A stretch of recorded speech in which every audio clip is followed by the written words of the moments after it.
പേട്ട സിനിമയിലേക്ക് വരുന്നത് ഈ കാലഘട്ടത്തിലാണ്.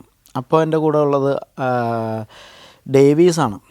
ഡേവീസ് എൻ്റെ കൂടെ കാർബണിലും പേട്ടയിലും അങ്ങനെ 1-2 സിനിമകളിൽ എൻ്റെ കൂടെ വർക്ക് ചെയ്യുന്നുണ്ട്. ഇപ്പോഴും ഡേവീസ് കൂടെ വർക്ക് ചെയ്യുന്നുണ്ട്. ഇടയ്ക്കും തലയ്ക്കൊക്കെ ആയിട്ട് ഡേവീസ് അങ്ങനെ ഫ്രീലാൻസായിട്ട് വർക്കുള്ളവരുടെ കൂടെയൊക്കെ ഇങ്ങനെ പോകുന്ന, അല്ലെങ്കിൽ നമുക്ക് വർക്കില്ലെങ്കിൽ വേറെ ആരെങ്കിലും വർക്ക് ഉണ്ടെങ്കിൽ അവരുടെ കൂടെ പോകുന്ന ഒരു പേഴ്സണൽ അസിസ്റ്റൻ്റാണ്.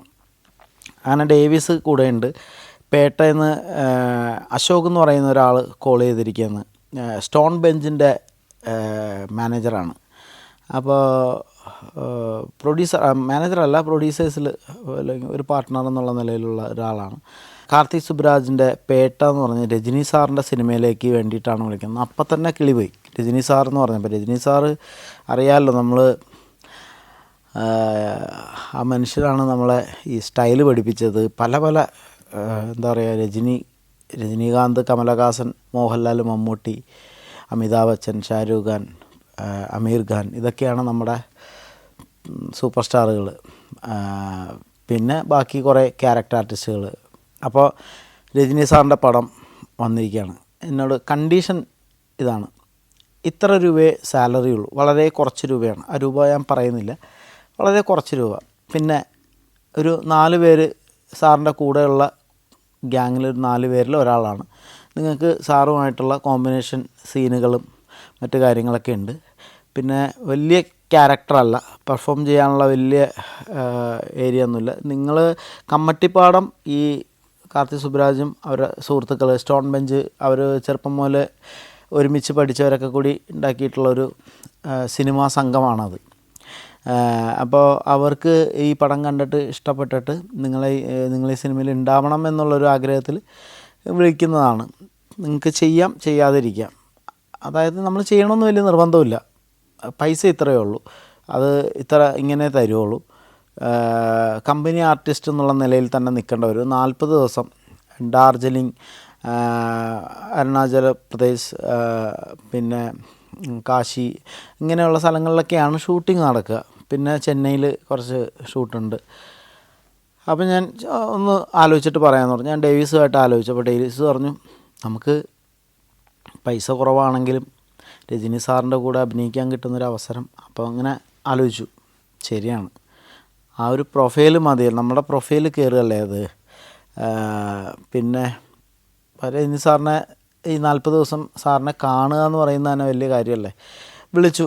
ഞാൻ പറഞ്ഞു, എനിക്ക് നിങ്ങൾ പറഞ്ഞ പൈസയും തരണമെന്നില്ല, രജനി സാറിൻ്റെ പടം ചെയ്യാൻ ഞാൻ തയ്യാറാണ്.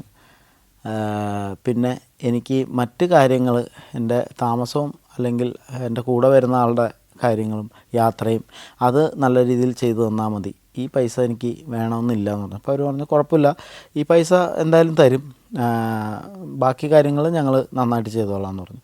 അതേപോലെ തന്നെ എനിക്കും ഡേവീസിനും ഫ്ലൈറ്റ് ടിക്കറ്റ്, ഒരു സ്റ്റാർ ഹോട്ടലിൽ തന്നെ താമസം, എനിക്ക് ട്രാവൽ ചെയ്യാൻ മാത്രം ഒരു കാറ്. അതായത് ആ ഗ്രൂപ്പിലുണ്ടായിരുന്ന ബാക്കി ഉള്ള ആർട്ടിസ്റ്റുകൾക്കുള്ള കൊടുത്തതിനേക്കാൾ കൂടുതൽ സൗകര്യം എനിക്ക് തന്നിട്ടുണ്ട്. ഒരു സ്റ്റാറിന് തരുന്ന രീതിയിൽ തന്നെയാണ് എന്നെ അവർ കൈകാര്യം ചെയ്തിട്ടുള്ളത്. അങ്ങനെ ഫസ്റ്റ് ദിവസം ഡാർജിലിങ്ങിൽ വെച്ചിട്ടാണ് എൻ്റെ ആദ്യത്തെ ഷൂട്ട്. അപ്പോൾ പൂജയാണ്, ഒരു ഗംഭീര, തമിഴ് സിനിമയ്ക്കൊക്കെ ഭയങ്കര പൂജയായിരിക്കും. പൂജാരിയൊക്കെ വന്ന് കുറേ സ്വീറ്റ്സും പൂവും അതും ഇതൊക്കെ വെച്ച്, പഴങ്ങളൊക്കെ വെച്ചിട്ട് വലിയ ഗണപതി ഹോമോ അല്ലെങ്കിൽ അങ്ങനത്തെ വലിയ പൂജകളൊക്കെ ഉണ്ടാവും. അപ്പോൾ പൂജയ്ക്ക് രജനി സാറ് വരുന്നതും കാത്താണ് എല്ലാവരുടെയും നിൽപ്പ്. രജനി സാറ് വരുന്ന, അപ്പോൾ നമ്മളുടെ മനസ്സിൽ ഭാഷ ഇതാണ് ബാക്ക്ഗ്രൗണ്ട് മ്യൂസിക്. അദ്ദേഹം വരുമ്പോൾ അങ്ങനെയായിരിക്കും, മുടിയൊക്കെ ഇങ്ങനെ ഇട്ട് അങ്ങനെയൊക്കെ ആയിരിക്കും എന്നുള്ള നമ്മളുടെ സങ്കല്പങ്ങളൊക്കെ അതാണ്. ആൾ വരുന്നു, വളരെ സിമ്പിളായിട്ടുള്ളൊരു മനുഷ്യൻ, ഒരു വെള്ള ജുബ്ബ, വെള്ള പാൻറ്റ് ഇട്ട്, നരച്ച മുടി, കഷണ്ടി തല, വരുന്നു. എല്ലാവരും ഇങ്ങനെ തൊഴുത് വണക്കം പറഞ്ഞ് കാർത്തിക് സുബ്രാജിനെ കെട്ടിപ്പിടിക്കുന്നു. എന്നിട്ട് പൂജയിൽ തൊഴുന്നു. എന്നിട്ട് ഇങ്ങനെ എല്ലാവരും നിരന്ന് നിൽക്കുക. അപ്പോൾ കാർത്തിക് സാർ ഇങ്ങനെ പരിചയപ്പെടുത്തുന്നു, ഇന്നാൾ.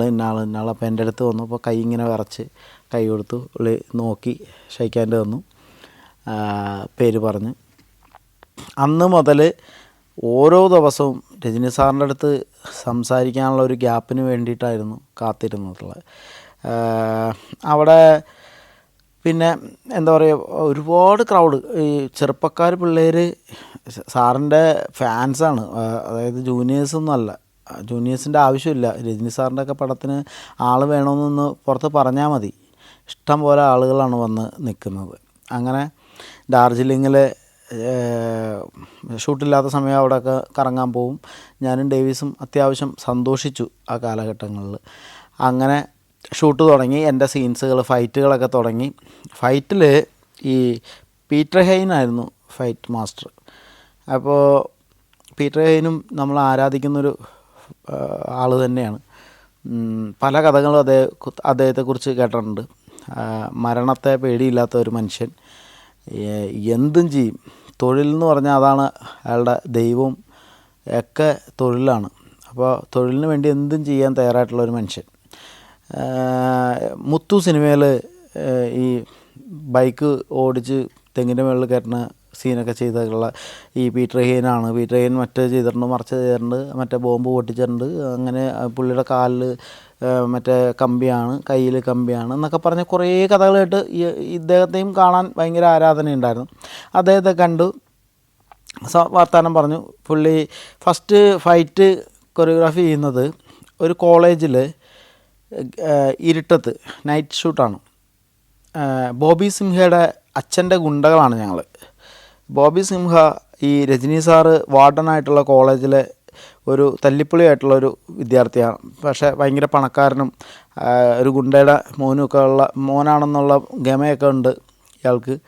അപ്പോൾ ഇയാളെ ഈ വാർഡൻ ചീത്ത പറയുകയോ എന്താ ഇൻസൾട്ട് ചെയ്യുകയൊക്കെ ചെയ്തു. അപ്പോൾ ഇയാളെ തല്ലാൻ വേണ്ടിയിട്ട് അച്ഛൻ്റെ ഗുണ്ടകളെ കൊടുത്തു വിട്ടേക്കാണ്. ഇയാളെ സ്കെച്ച് ഇടാനായിട്ട്, അതായത് രജനി സാർ ചെയ്യുന്ന ക്യാരക്ടറിനെ സ്കെച്ച് ചെയ്യാനായിട്ട് ഞങ്ങൾ ഒരു വണ്ടിയിൽ വരികയും, അപ്പോൾ അവിടെ നിന്ന് പറയുന്ന ഒരു ഡയലോഗൊക്കെ ഭയങ്കര ഹിറ്റാണ്. തമിഴ്നാട്ടിൽ അത് ട്രോളായിട്ടൊക്കെ ഉപയോഗിക്കപ്പെടുന്ന ഒരു, ഇപ്പോഴും അത്യാവശ്യം എന്നെ ആ ഒരൊറ്റ സിനിമ കൊണ്ട് തമിഴ്നാട്ടിൽ അത്യാവശ്യം ആളുകൾക്ക് അറിയാം. கொஞ்ச நேரம் கழிஞ்சு அவர் திரும்பி பார்ப்பார். எங்களை மாதிரி இருக்கிற ആളുങ്ങൾക്ക് കണ്ണ് സൂതാനமாக இருக்கும் എന്നൊക്കെ പറഞ്ഞിട്ടൊരു ഡയലോഗുണ്ട്. അപ്പോൾ തന്നെ രജനി സാർ ഇങ്ങനെ തിരിഞ്ഞു നോക്കുമ്പോൾ പറഞ്ഞില്ലേ ഞാൻ മലയാളവും തമിഴും കലർത്തി പറയുന്ന ചേട്ടൻ എന്നാണ് ക്യാരക്ടറിൻ്റെ പേര്. അത് കഴിഞ്ഞ് നൈറ്റ് അടിക്കാനായിട്ട് ഈ കോളേജിൽ കയറി ഓപ്പറേഷൻ പ്ലാൻ ചെയ്ത് വന്നേക്കാണ്. കോളേജിൽ കയറി വാർഡനെ തല്ലണം. അപ്പോൾ തലയിൽ ഇങ്ങനെ മാസ്ക്, കറുത്ത ഊട്ടി തൊപ്പിയുണ്ടല്ലോ ഇങ്ങനെ വയ്ക്കണം, അത് കണ്ണൊക്കെ കട്ട് ചെയ്തിട്ടുള്ള അതിങ്ങനെ ഇടും. എല്ലാവരും അതൊക്കെ ഇട്ട് ഈ ഗേറ്റ് ചാടുന്ന സീനൊക്കെ എടുത്തു. അവിടെ നിന്ന് പതുങ്ങി കയറുന്നു. ലാസ്റ്റ് ഇങ്ങോട്ട് കയറിയിട്ട് സാറുമായിട്ടുള്ള ഫൈറ്റിൽ കുറച്ച് സ്റ്റുഡൻസും വരുന്നുണ്ട്. സ്റ്റുഡൻസായിട്ട് ഈ പീറ്റർ ഹെയ്ൻ്റെ ഫൈറ്റ് സംഘത്തിലുള്ള നേപ്പാളിൽ നിന്നൊക്കെ ഉള്ള പയ്യന്മാർ, അവന്മാർ ഈ പറഞ്ഞ പോലെ തല്ലാൻ പറഞ്ഞാൽ കൊന്നുകൊണ്ട് വരുന്ന ഐറ്റങ്ങളാണ്. ഒരാളിങ്ങനെ തെറിച്ചിട്ട് ഒരു ജനലുണ്ട്, അപ്പോൾ ആ ജനൽ ബ്രേക്ക് ചെയ്ത് പോകണം. അപ്പോൾ അവനിങ്ങനെ വീണിട്ട് ശരിയായില്ല. എന്നിട്ട് പ്രാക്ടീസ് പുള്ളി അവരുടെ ഭാഷയിൽ എന്തോ പറഞ്ഞു. എന്നിട്ട് വേറെ ഒരുത്തനോട് എടാ നീ ചെയ്ത് കാണിക്കും, അവൻ വന്ന് ഒറ്റ അടി അടിക്കുന്നു. വെറുതെ പ്രാക്ടീസ്, ഒരു ഗ്ലാസ് പൊട്ടിച്ച് അവനെ കാണിച്ചു കൊടുക്കാൻ വേണ്ടി ചെയ്യണം. അപ്പോൾ ഇതൊക്കെ കണ്ട് തന്നെ കിടുങ്ങിയിരിക്കുക. ആ ഫൈറ്റിൽ നല്ല ഇടി കിട്ടി. ഇവന്മാരെടുത്ത് എറിഞ്ഞ് ഈ നടു വിലങ്ങി. അപ്പോൾ എനിക്ക് ദേഷ്യം വന്നത് എന്താണെന്ന് വെച്ച് കഴിഞ്ഞാൽ, നമ്മൾ ആർട്ടിസ്റ്റാണ്, ഫൈറ്റേഴ്സല്ല. അപ്പോൾ ഈ കോസ്റ്റ്യൂം കൊടുത്തു കഴിഞ്ഞാൽ അത് അവരുടെ ഒരു ഫൈറ്റർ ഇട്ട് കഴിഞ്ഞാൽ ചെയ്യാവുന്ന ഒരു സാധനമാണിത്. അപ്പോൾ ഈ കമ്പനി ആർട്ടിസ്റ്റ് എന്ന് പറയുന്ന രീതിയിലാണ് നമ്മൾ ഡീൽ ചെയ്യുന്നത്. നമുക്കൊന്നും പറയാൻ പാടില്ല, ഒരു അവകാശങ്ങളും ഇല്ല. അവർ പറയുന്നത് കേൾക്കണമെന്നുള്ളൊരു രീതിയിലാണ്. അപ്പോൾ ഇത് 3 ദിവസമായിട്ട് ഈ രംഗം തന്നെ ഷൂട്ട് ചെയ്തുകൊണ്ടിരിക്കണേ. ആദ്യത്തെ ദിവസം വലിയ കുഴപ്പമില്ലാതെ ഞാനിങ്ങനെ ഓരോ ദിവസം ഒളിച്ചാണ് നിൽക്കണേ. അത് കഴിഞ്ഞ് 2ാമത്തെ ദിവസം ഒരു ചെറിയ പരിക്കൊക്കെ കിട്ടി. 3ാമത്തെ ദിവസം ഈ പറഞ്ഞ പോലെ എടുത്തടിച്ച് നടുവിനൊരു വിലക്ക് വന്നു, നടുവേദന വന്നു. നടുവേദനയേക്കാൾ കൂടുതൽ എനിക്ക് ഭയങ്കര ദേഷ്യം വന്നു. ഒരു അനാവശ്യമായിട്ട് അതായത് ഇത് മുഖം കാണില്ല, തലയിൽ മാസ്ക് ഇട്ടേക്കാണ്.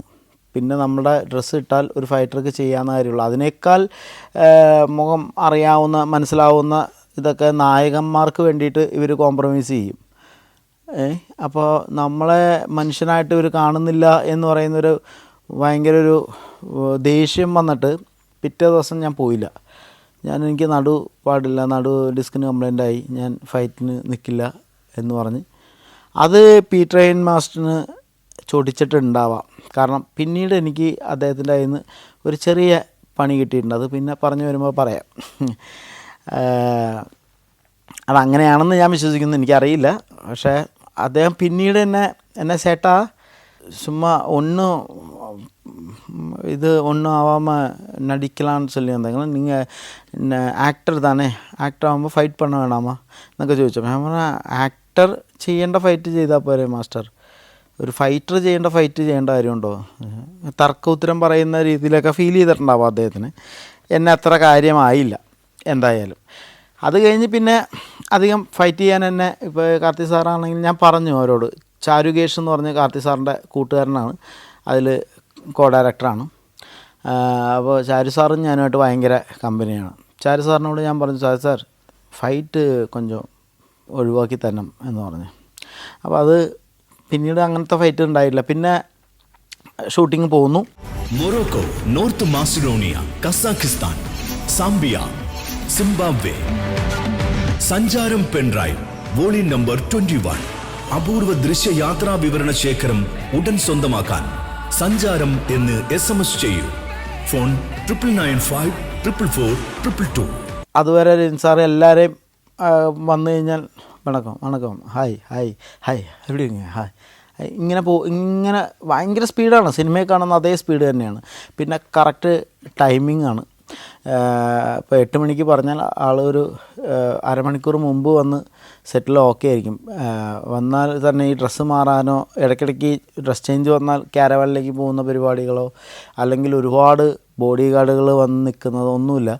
ഷോട്ട് കഴിഞ്ഞാൽ പ്രകൃതി കാണാവുന്ന എവിടെയെങ്കിലും ജനൽ തുറന്നിട്ടിട്ട് ഇങ്ങനെ നോക്കി ഇങ്ങനെ ഇരിക്കും, കൈ ഇങ്ങനെ പിടിച്ച് ഇങ്ങനെ ഇരിക്കും. ആരെങ്കിലും സംസാരിക്കാൻ പോയാൽ കുറച്ച് നേരം സംസാരിക്കും. എന്നാൽ ഭയങ്കര സംസാരം എൻ്റർടൈൻ ചെയ്യുന്ന ഒരാളായിട്ടും തോന്നിയിട്ടില്ല. പിന്നെ ഈ കാർത്തി സുബ്രാജ് എന്ന് പറയുന്ന 28 വയസ്സുണ്ടാവാം കൂടി വന്നാൽ, ആ ചെറുപ്പക്കാരനോട് ഈ ഇത്രയും പ്രായമുള്ള അല്ലെങ്കിൽ ഇത്രയും സിനിമകൾ ചെയ്തിട്ടുള്ള ഈ സൂപ്പർ സ്റ്റാർ, ഇന്ത്യയിലെ അറിയപ്പെടുന്ന സൂപ്പർ സ്റ്റാറായിട്ടുള്ള സ്റ്റൈൽ മന്നനായിട്ടുള്ള രജനി സാറ് ആ സ്ക്രിപ്റ്റ് പറയുന്നത് അല്ലെങ്കിൽ എടുക്കാൻ പോകുന്ന സീൻ ഡയറക്ടർ പറഞ്ഞു കൊടുക്കുമ്പോൾ കേൾക്കുന്നത് നമ്മൾ സങ്കല്പം ഇങ്ങനെ ആയിരിക്കുമല്ലോ. അപ്പോൾ അവിടെയാ ഇതാണ് നമ്മുടെ സങ്കല്പം. ഇങ്ങനെ കഥ കേൾക്കാവുന്ന യോഗ്യത അദ്ദേഹത്തിനുണ്ടല്ലോ. പക്ഷേ ഞെട്ടിച്ചത് അദ്ദേഹം ഇങ്ങനെ കൈ പിടിച്ചിട്ട് அப்படியா சார், அப்படியா சார், சரி சார், சார் நான் ஒரு பண்ணி பார்க்குறேன் സാർ, ഞാനൊരു തവണ ചെയ്തു നോക്കാമെന്ന്. അത് എന്താ പറയുക, ഒട്ടും മെക്കാനിക്കലല്ല, ജെന്യുവിനായിട്ടുള്ള ഒരു റിയാക്ഷൻ, ജെന്യുവിനായിട്ടുള്ളൊരു ആ ഡൗൺ ടു വർക്കിന് അല്ലെങ്കിൽ ആ വിനയത്തിന് എന്താ പറയുക, അതൊക്കെയാണ് അവരെ ഇന്നും അവിടെ നിർത്തുന്നത്. അത് മാതൃകയാക്കണമെന്നും അല്ലെങ്കിൽ അങ്ങനെ ആയിരിക്കണം, നമ്മളെപ്പോഴും ഒരു വിദ്യാർത്ഥി ആയിരിക്കണം എന്നുള്ളത് മനസ്സിലാക്കി തന്ന ഒരു ദിവസമായിരുന്നു അത്. സാറിന് വേണമെങ്കിൽ ഞാൻ ആദ്യം കാണിച്ച പോലെ കാലിൻ്റെ മുകളിൽ കാല് കയറ്റി വെച്ച് നമ്മുടെയൊക്കെ എന്താ പറയുക, ഒരു 2-3 സിനിമ കഴിയുമ്പോൾ നമ്മളുടെ പുതിയ ചെറുപ്പക്കാരൊക്കെ കാണിക്കുന്നത്, പക്ഷേ ഒരു 4-5 സിനിമ ഉണ്ടാവുള്ളൂ അവർ.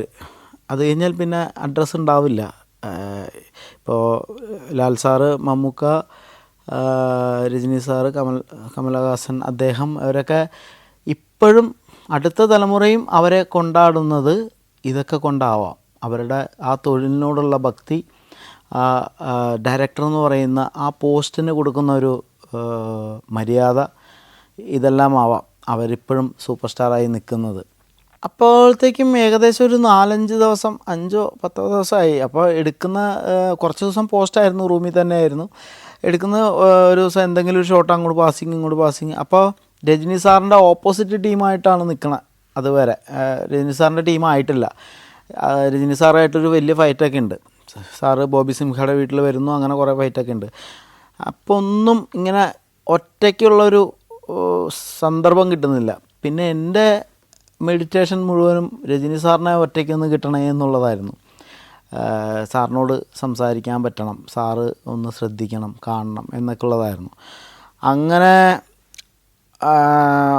ഒരു 10 ദിവസം കഴിഞ്ഞു, 15 ദിവസം കഴിഞ്ഞു, നമ്മളുടെ ഈ ഏരിയാസ് കഴിഞ്ഞു. അതായത് രജനി സാറിൻ്റെ ഓപ്പോസിറ്റ് നിന്നിട്ടുള്ള ആ പോർഷനൊക്കെ കഴിയുന്നു. സാറിൻ്റെ ഗ്യാങ്ങിലേക്ക് വരുന്നു. അവിടെ നിന്ന് നോർത്ത് ഇന്ത്യയിലേക്ക് യാത്ര ചെയ്യുന്ന പോലെ ഒരു സീനുണ്ട് വണ്ടിയിൽ. അപ്പോൾ പതുക്കെ സാറുമായിട്ട് അടുത്തടുത്ത് സീനായി. എന്താ പറയുക, നമ്മൾ മറ്റേ പിന്നിട്ടിട്ട് അന്വേഷിച്ച് നടക്കുമ്പോൾ ആ ചൂട് ഇപ്പോൾ തണുപ്പ് ഇപ്പോൾ ചൂട് എന്ന് പറയില്ലേ, ആ കളി പോലെ ഇപ്പം മിണ്ടും അപ്പോൾ അവിടെ നിന്ന് ആരെങ്കിലും വരുന്നു പോകുന്നു, ഇങ്ങനെ ഓരോ ദിവസം പോയിക്കൊണ്ടിരിക്കുക. പിന്നെ ഒരു ദിവസം ഒരു ചെക്ക് പോസ്റ്റിൽ വണ്ടിയിൽ ഫ്രണ്ടിൽ രജനി സാർ ഇരിക്കുന്നു. ഞാൻ ആ ഓഫീസറുടെ അടുത്ത് ബുക്ക് കാണിച്ചിട്ട് എന്തോ മിസ്റ്റേക്ക് വന്നിട്ട് ഞാൻ സാറിൻ്റെ അടുത്ത് വന്ന് സംസാരിക്കുന്ന പോലെ ഒരു സീൻ, പാട്ട് സീനിൽ വരുന്ന ഒരു കട്ടാണ്. അപ്പോൾ ആ സമയത്ത് അവർ ഫ്രെയിം ശരിയാക്കലും ടെക്നിക്കൽ സൈഡ് ശരിയാക്കാൻ വേണ്ടിയിട്ട് കിട്ടിയ സമയത്ത് വേറെ അടുത്ത് ആരുമില്ല. വേഗം പോയിട്ട് സാർ വണക്കം സാർ, சொல்லு சார், என் பேர் மணிகண்டன், நான் கேரளாந்து வரேன். அப்படியா? நான் துல்கர் சல்மான் மம்முட்டி சார் பையன், கமெடி பாடம் மூவியில் ஃபஸ்ட் மூவி அதுதான் சார். அப்படியா? சந்தோஷம், super. State award winner sir. அப்படியா? സ്റ്റേറ്റ് അവാർഡ് വിന്നറാ, സൂപ്പർ, എനിക്ക് ഇതുവരെയ്ക്കും അവാർഡ് കിടക്കില്ല എന്നൊക്കെ പറഞ്ഞിട്ട് പുള്ളി സന്തോഷം, ചിരിയും കാര്യങ്ങളും. പിന്നെ ഇവിടുത്തെ വെള്ളപ്പൊക്കം ആ സമയത്ത് അങ്ങനത്തെ കുറേ കാര്യങ്ങൾ.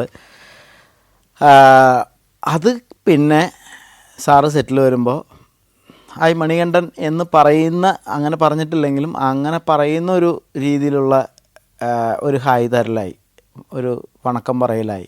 കാരണം അറിയാവുന്ന ഒരാളെ, മറ്റത് എല്ലാവരോടും കോമൺ ആയിട്ട് പറഞ്ഞു പോകുന്ന പോലെ, അതെനിക്കൊരു പ്രൗഡായി.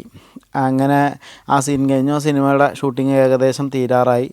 അപ്പോൾ സാറിൻ്റെ കൂടെ നിൽക്കുന്നവരായിട്ട് നല്ല ബന്ധമായി. സാറിനും നമ്മളോടൊരു പ്രത്യേകത നോട്ടത്തിലും അല്ലെങ്കിൽ സംസാരത്തിലൊക്കെ ഒരു പ്രത്യേകത ഫീൽ ചെയ്യാൻ തുടങ്ങി. സാറിൻ്റെ കൂടെ ഫോട്ടോ എടുക്കാൻ ഞാനും ഡേവിസും കൂടി പ്ലാൻ ചെയ്തു. അവിടെ നിന്ന് ഡേവിസിനെ വെച്ച് ഞാനതൊക്കെ ഓപ്പറേറ്റ് ചെയ്തു.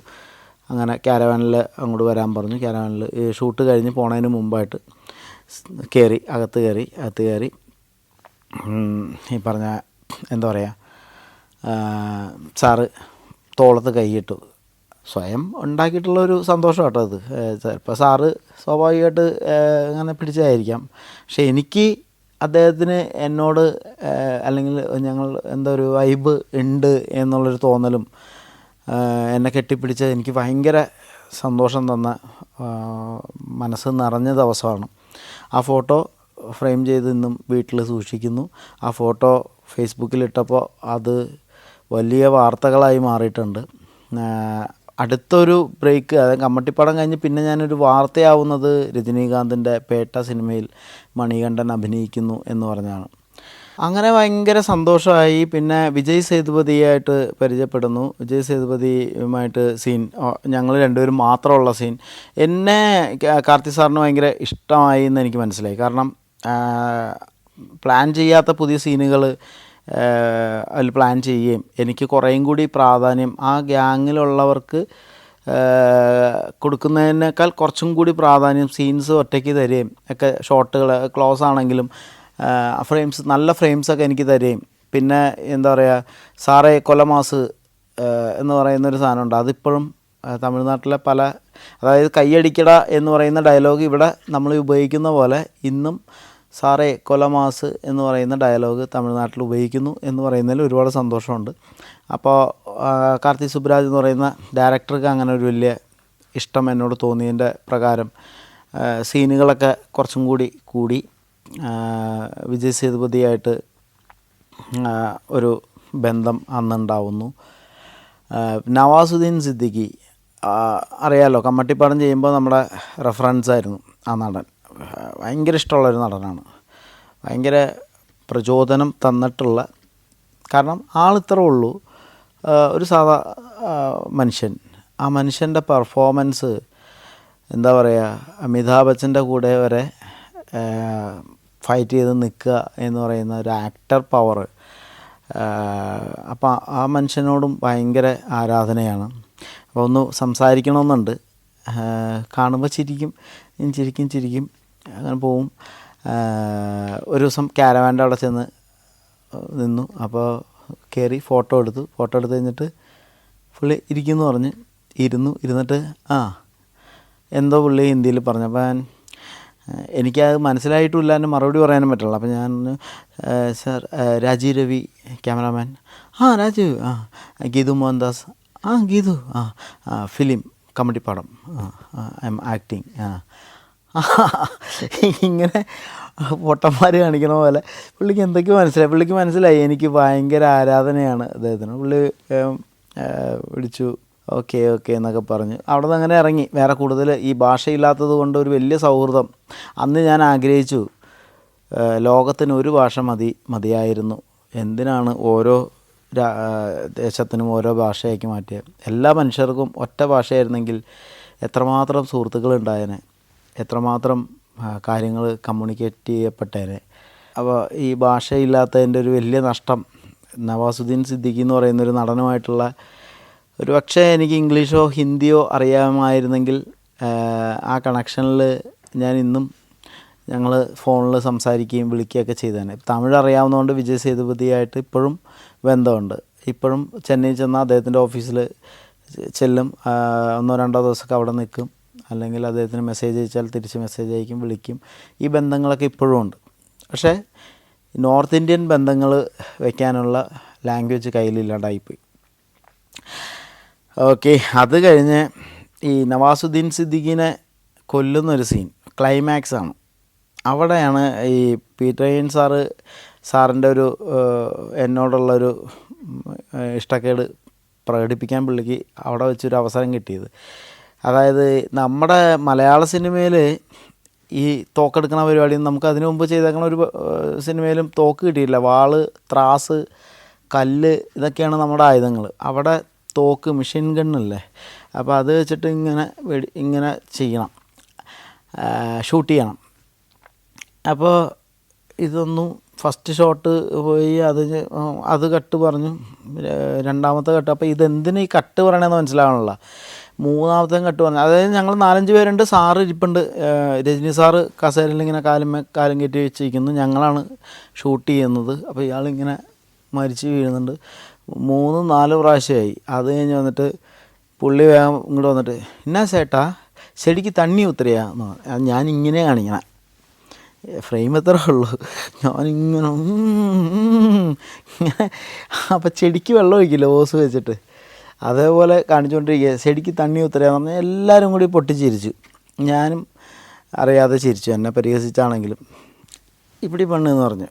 അപ്പോൾ ആ ഗണ്ണിൻ്റെ ലോഡ് അത് ഷൂട്ട് ചെയ്യുമ്പോൾ അത്തരം ഒബ്സർവേഷനുകൾ ഇല്ല എന്നുള്ള കാര്യം എനിക്ക് മനസ്സിലായി. ടെക്നിക്കൽ സൈഡിലുള്ള കുറേ കാര്യങ്ങൾ പഠിക്കാനുണ്ട്. പിന്നെ ബോഡിയിൽ ഈ കൊളോക്കലായിട്ടുള്ള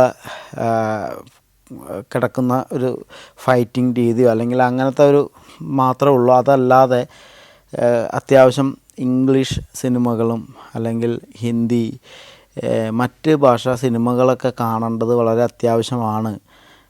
അത്യാവശ്യം ഡാൻസ് അല്ലെങ്കിൽ അങ്ങനെ അത്തരം കാര്യങ്ങൾ കുറച്ചും കൂടി ബോഡിയിൽ ഗ്രേസ് ഉണ്ടാക്കണം, ബോഡിയിൽ റിഥം ഉണ്ടാക്കണം എന്നൊക്കെ അവിടെ നിന്ന് മനസ്സിലായി. അതിപ്പോഴും പ്രാക്ടീസ് ചെയ്തുകൊണ്ടിരിക്കുന്നു. ഉണ്ടായോ എന്ന് ചോദിച്ചു കഴിഞ്ഞാൽ അതൊന്നും കാണിക്കാനുള്ള സിനിമ പിന്നീട് കിട്ടിയിട്ടില്ല. വന്നു കഴിഞ്ഞാൽ കാണിക്കാൻ പറ്റുമെന്ന് തന്നെയാണ് വിശ്വാസം. ബെസ്റ്റ് ക്യാരക്ടർ ആർട്ടിസ്റ്റ്, സ്വഭാവ നടനുള്ള അവാർഡ്.